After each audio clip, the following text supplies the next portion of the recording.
So sa hindi pagpayag ng Golden State Warriors na isama sa trade package si Jonathan Kuminga para kay Pascal Siakam, sa ngayon nga ay medyo lumalabo na ang trade na ito. Dahil hindi nga papayag ang Toronto Raptors na makuha ng Warriors si Pascal Siakam hanggat hindi nga rin nila nakukuha si Jonathan Kuminga.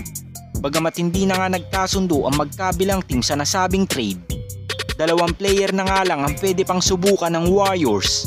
At ito nga ay sina Lauri Markkanen at Zach LaVine. So unahin na nga muna natin ang first time All-Star na si Lauri Markkanen. So sa ngayon nga ang Utah Jazz ay binubuo ng mga batang players. Nasa rebuilding process nga din sila gaya ng San Antonio Spurs. At target din ng team na ito na mag-develop ng mga player upang maging contender team din sila gaya ng OKC Thunder ngayon.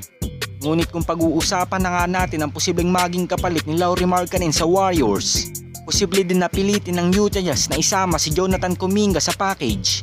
Dahil ngayong season nga ay halos nakikita natin ang buong potensyal ni Jonathan Kuminga.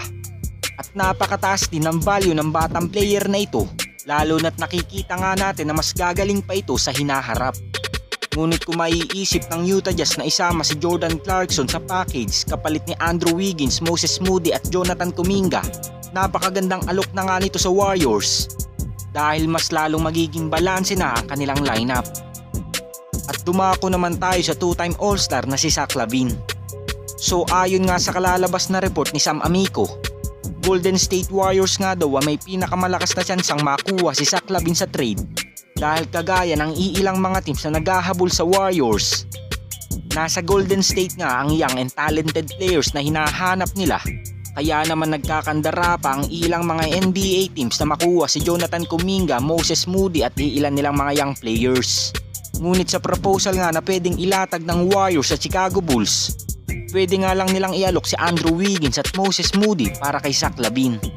So sa proposal na ito ay panalo na ang magkabilang team dahil unang-una nga para sa Warriors ay hindi na nga mawawala si Jonathan Kuminga sa kanilang lineup at mabibigyan pa sila ng consistent 20 points per game ni Zach LaVine kada game. Ngunit ang tanging magiging problema lamang ng Dubs kung matuloy man ang trade sa magkabilang kupunan ay ang injury nito at ang kanyang depensa. Pero hindi naman ito magiging problema kay LaVine dahil nandyan naman si Steve Kerr upang gumawa ng mga adjustments sa kanyang mga players. At para naman sa Chicago Bulls, mas magagamit ka nila ang shooting at depensa ni Moses Moody. At meron din itong itinatagong potensyal kaya lamang ay hindi lang ito nabibigyan ng sapat na playing time sa team ng Warriors.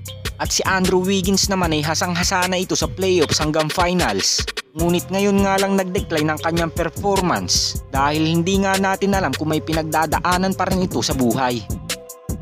Kayo mga Lods, sino sa tingin nyo ang babagay sa sistema ng Golden State Warriors? Comment down below lang mga Lods.